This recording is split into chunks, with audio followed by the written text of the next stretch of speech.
Hello, welcome to our channel. This channel deals with the fire journey of a family.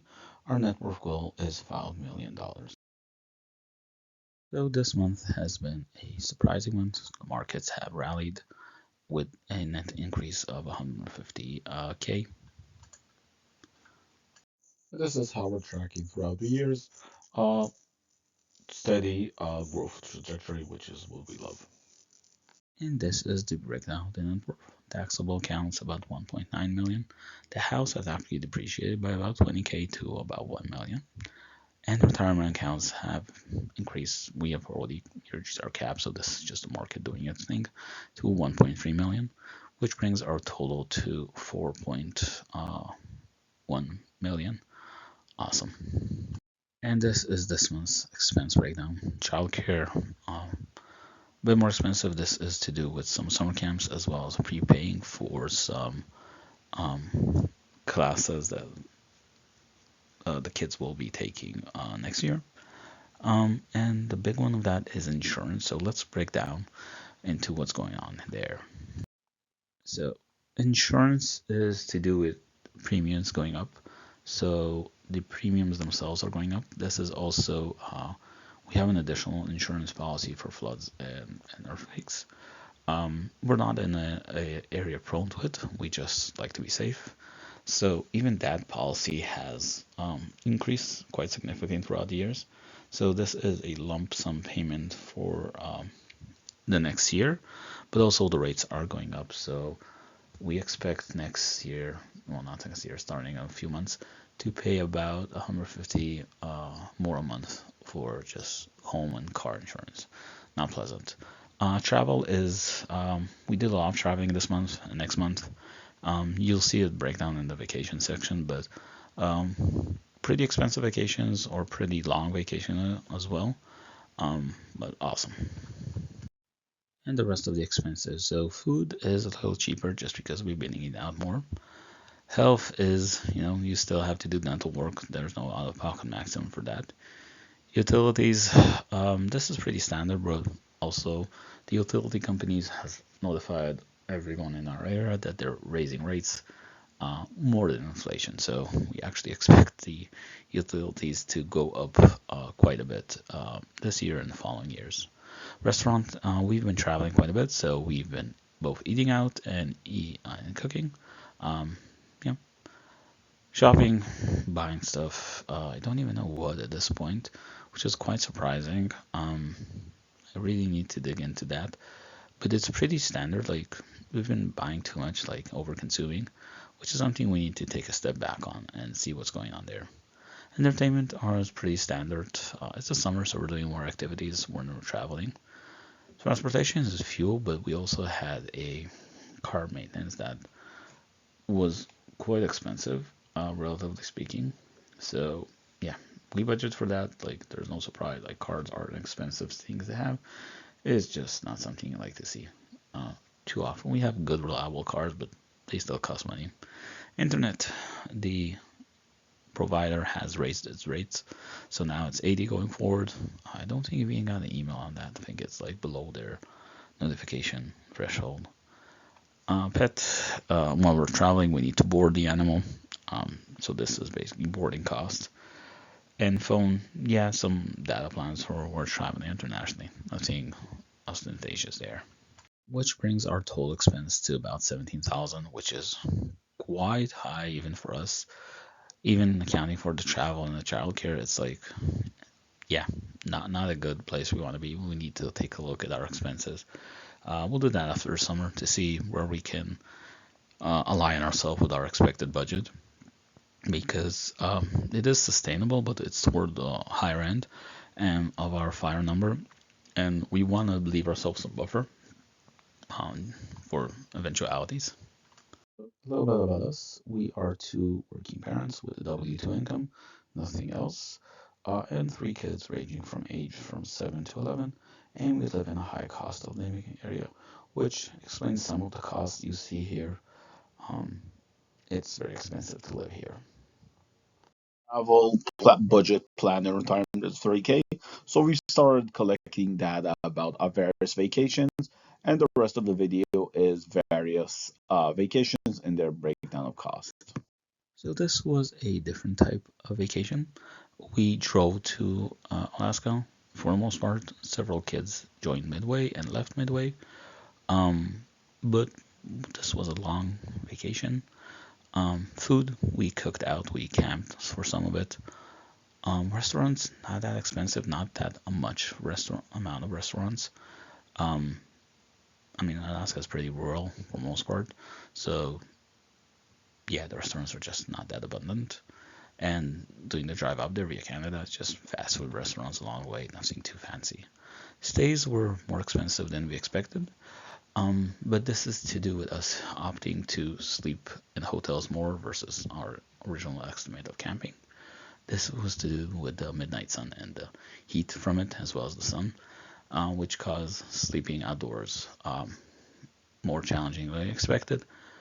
And even the hotels didn't have blackout curtains and things of that nature, but they're not that expensive. Like the cheapest one was $100, and the most expensive one was $250.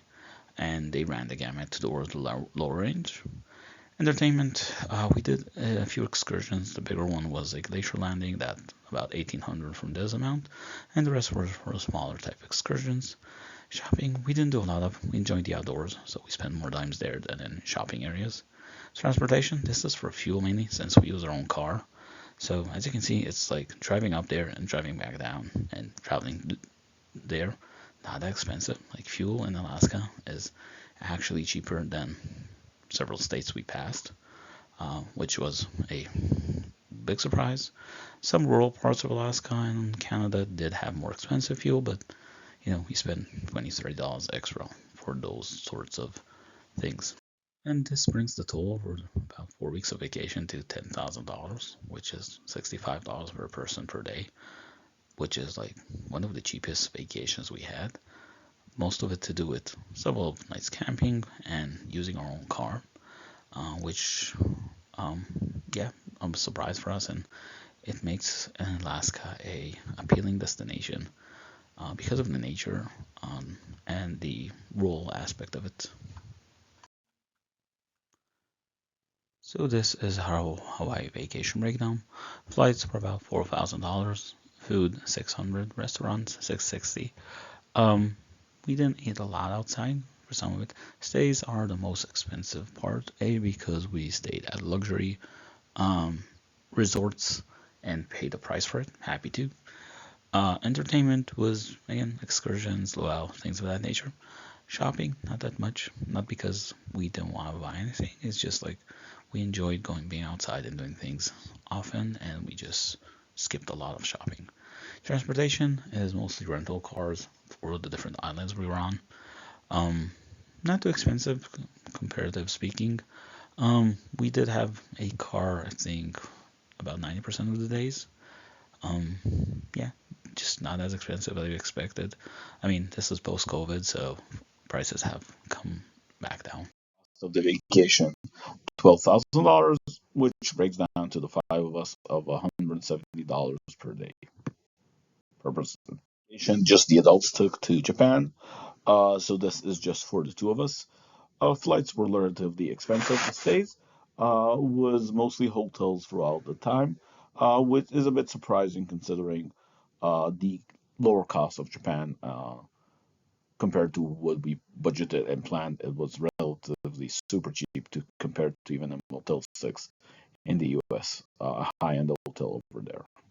Vacation was about 6,500, which is about $160 per person per day. This was about a 2.5, 3 weeks vacation. It was partially traveling and partly just working. Vacation we took for the five of us. This does not include RVs or anything to that extent. This was hotels and driving around in a rental car. It is comparatively more expensive than we imagined with this sort of like road trip type vacation, which is a little surprising compared to the rest, but good data to have. Vacation to 8,200, which comes up to about $100 per person per day. The vacation we took with an RV, so that's why you see flights here are zero because we took an RV and traveled throughout. That's why you see transportation is very expensive. It was mostly that sort of like rental of the vehicle and stays. So the stays you see here is basically campground fees. Various campgrounds. Sometimes we dry dock. Sometimes we offer the kids. Went to an RV that campground that had more facilities like a pool, etc. That vacation to about $4,000, which is comes out to about $100 per person per day.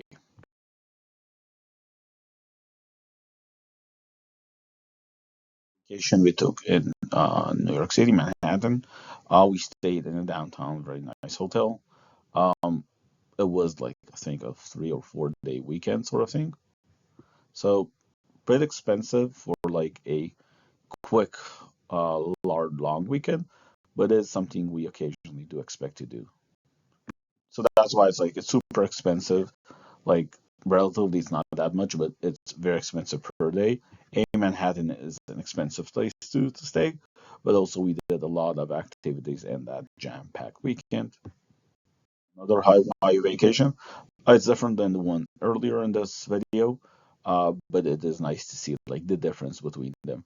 Again, this was a flights, high-end hotels, and some Airbnbs as well. So a combination of both, and pretty awesome. This vacation to 6,600, which comes up to about $120 per person. A vacation took in California. Everything's pretty cheap compared to the other vacations we've had. We just found it very interesting to see the differences. California is still an expensive place to visit and stay, but it is convenient. California vacation to about $180 per person per day. So half of New York, but more than a road trip slash RV vacation. Zero. We're planning to continue with that. It really helps.